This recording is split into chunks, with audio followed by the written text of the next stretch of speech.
Hello and welcome to the Daily Meal for Wednesday the 29th of September 2021. Today was match day and I can't believe it, we won. It feels good, doesn't it? Doesn't it feel good to win? Wasn't the best of performances from either team, but a win's a win and we'll take that. And as you can see here, it's been a while since we got 3 points. We're going to start off with the match report from News at 10. They're always the first to get it out. And let's have a read of this. I'm sure most of you would have watched it because it was on Sky Sports Red Button and it was on iFollow as well. So you had the options to watch it. So Millwall secured their second league win of the season thanks to Jed Wallace penalty against Bristol City at the Den. The win ends a run of 4 consecutive league draws and extends the Lions' unbeaten sequence to 6 games in the league. Match details. The Lions started the better. Matt Smith, fresh from scoring in Saturday's draw with Nottingham Forest, had 2 early opportunities. Had it not been for Nathan Baker's intervention, preventing him from making contact with Scott Malone's cross, there's a high probability he wouldn't have made it 1-0. Then on 8 minutes, he was found by the returning Danny McNamara, who teed up the former QPR man, but his effort was deflected away. The visitors' first effort of note came in the 17th minute. Tyreek Bakinson's ball over the top of the Millwall defence fell to Andreas Wyman, but his shot was blocked superbly by Sean Hutchinson. Yes.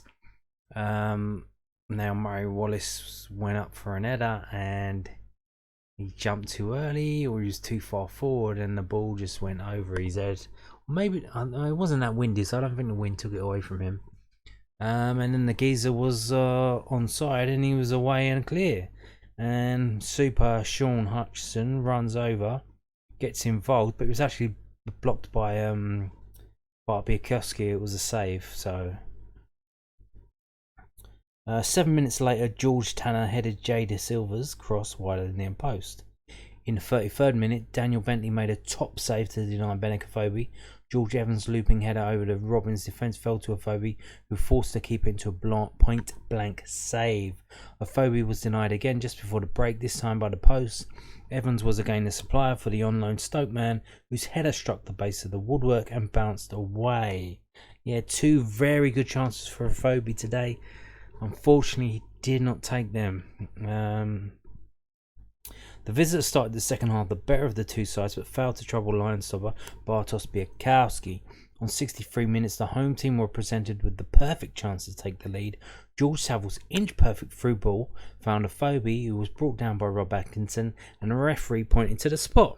Wallace, who had been introduced as a 59th minute substitute, stepped up and funded the penalty past Bentley in the top right corner to give the Lions the lead. Fellow substitute Billy Mitchell should have made sure of the points in the 88th minute. Savile squared the ball to academy product, but he was denied superbly by Bentley. As the game ended stoppage time, the visitors almost found an equaliser. Substitute Cameron Pink's shot was blocked following a long throw as the Lions held out for 3 vital points.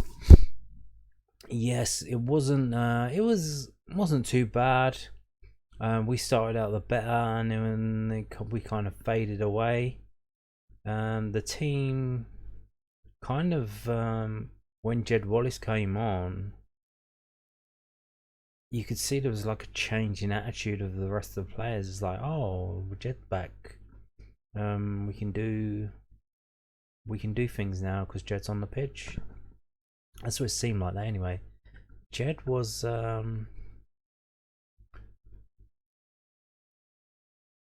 I wish he would just play more. He's always moaning at the referee and stuff like that. I wish he would just try and play more. Danny McNamara was very good going forward. Lots of just stepped in like he hadn't been anywhere. Like he hasn't been out for a while. No, he just stepped back in and was very good going forward. Danny Ballard was fantastic. George Savile was really good as well. His passing was on point. Tackling wise as well, getting stuck in. Matt Smith. Now I'm telling you now, I think Matt Smith may have broken his foot again. He was hobbling around after some kind of challenge in the first half, and it reminded me of the time last season when he broke his foot and he didn't know about it, and he was kind of hobbling around then. He was really slow, and so I said, Matt Smith's really slow.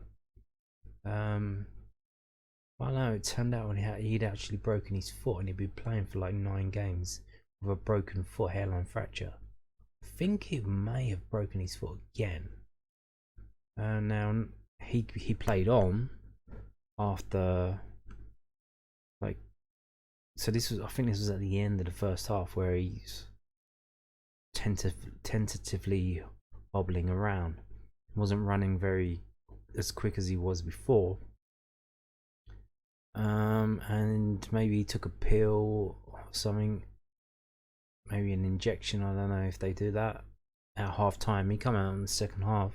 He was okay, moving around a lot better, but may have broken his foot. Maybe someone should check on that. But it reminded me of last season when he did it again and before. And Malone as well. Malone got injured as well. So now we've heard from Rowett last week that he was kind of playing on with like a little niggling injury that he was like playing through, and now he's actually, I don't know if that was the injury that flared up, and he was just crumbled on the ground, and I think it was his thigh or something on his left leg.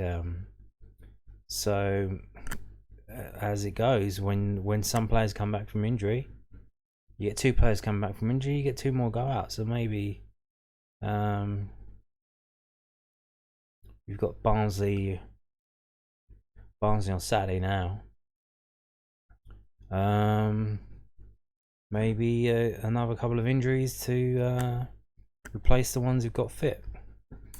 So let's have a look at the talking points from this match report from news@den.co.uk.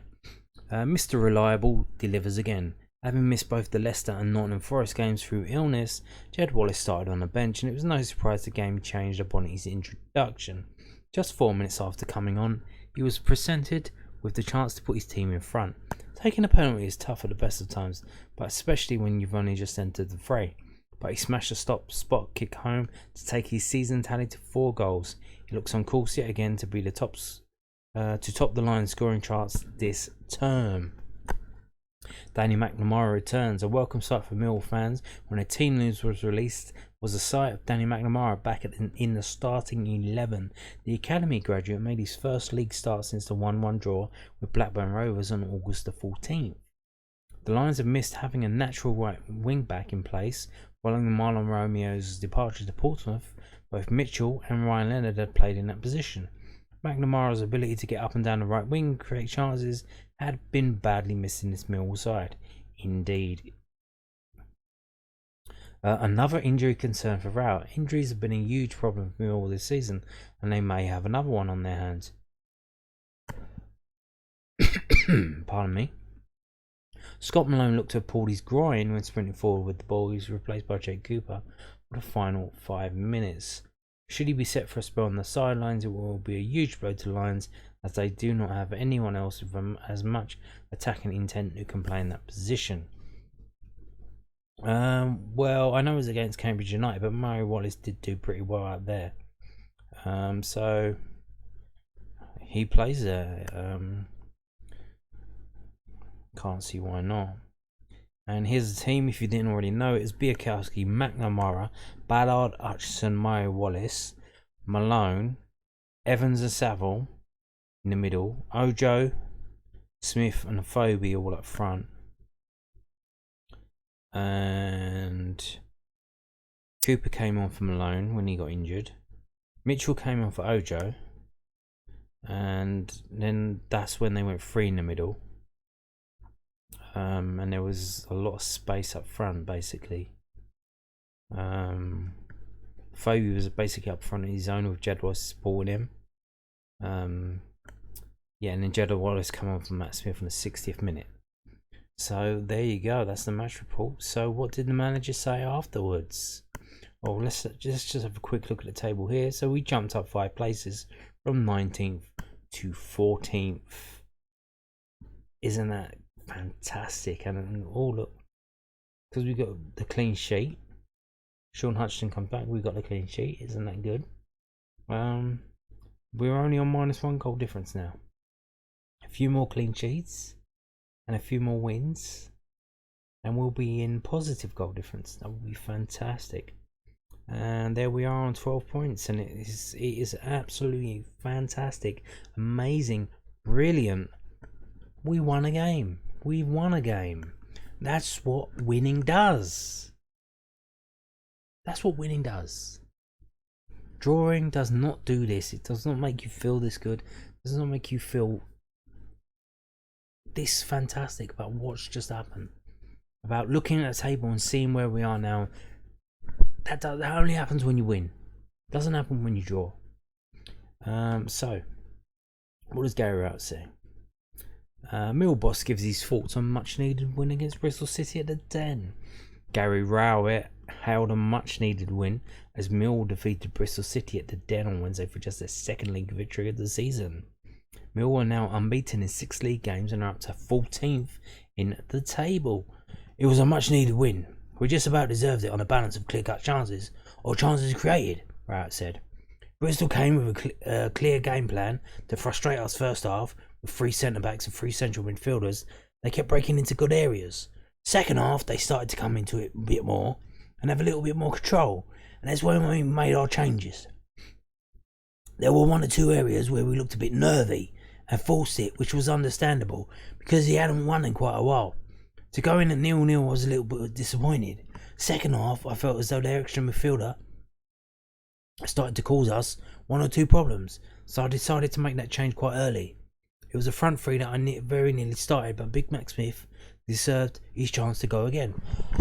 Pardon me, that's rough on my voice box. Once or twice with Phobie and Shea combining, we just needed another player to combine with them to create those problems. It was a good goal. Sav nicks off the midfielder, presses really well. It was a good quality pass. If we can get Bennett running in behind defenders, he's a real threat. He's a real handful, as we saw tonight. He just takes a touch to entice the defender in. A bit of experience, the defender challenges to take another touch and he gets the foul. Luckily, Jed was on the pitch to finish it off. You're going to be a little bit nervy at the end. They have a moment when Andy Wiseman shoots and Dan Ballard makes a block. Other than that, we just about worked hard enough to see the game out. Yeah. Yeah.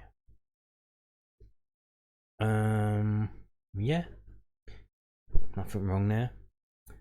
So what else did he say? So this is from londonnewsonline.co.uk. South London Press's online website.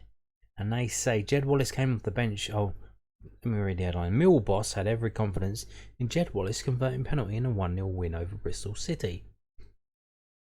Jed Wallace came off the bench to convert the penalty which earned Millwall their second championship win of the season. And manager Gary Rowett never doubted he would convert the pressure kick against Bristol City. Robert Atkinson conceded a spot kick, clipping the heels of Phobie as he surged through onto George Saville's pass.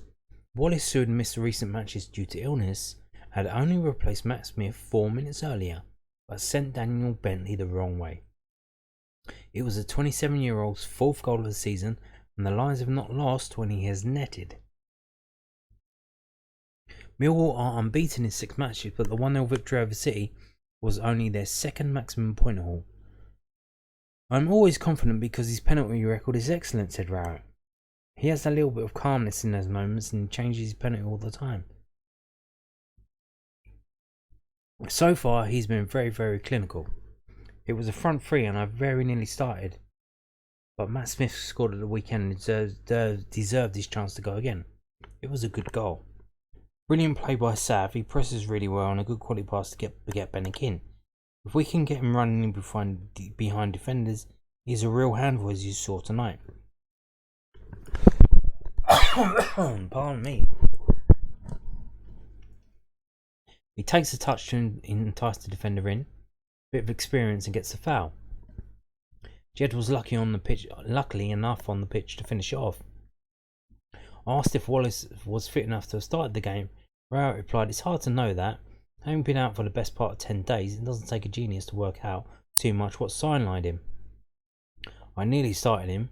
We haven't had that impact late in games to change it and can get that creative spark late. It was probably the safest option to do. It was a much needed win. We just deserved it on the balance of clear-cut chances. Bristol came with a clear game plan to frustrate us first half with 3 set. Yeah, we've heard that. We started quite brightly. First 15 minutes, our crossing wasn't quite what we wanted, or I'm sure what Big Matt Smith wanted. Bennick has a chance and the keeper saves it, then he hits the post. In 1 or 2 areas, we looked quite nervy and forced it, which you can understand when you're not won in a while. To go in at 1-0, I was a little bit disappointed. We needed that lift. We needed that 3 points. It didn't really matter how we got it. There were moments we played well, moments when we looked edgy. The 3 points makes that run look a little bit better. Indeed, everything looks a little bit better. It's fantastic that we've actually won a game. It's utterly brilliant. Thank you for watching this video. Goodbye.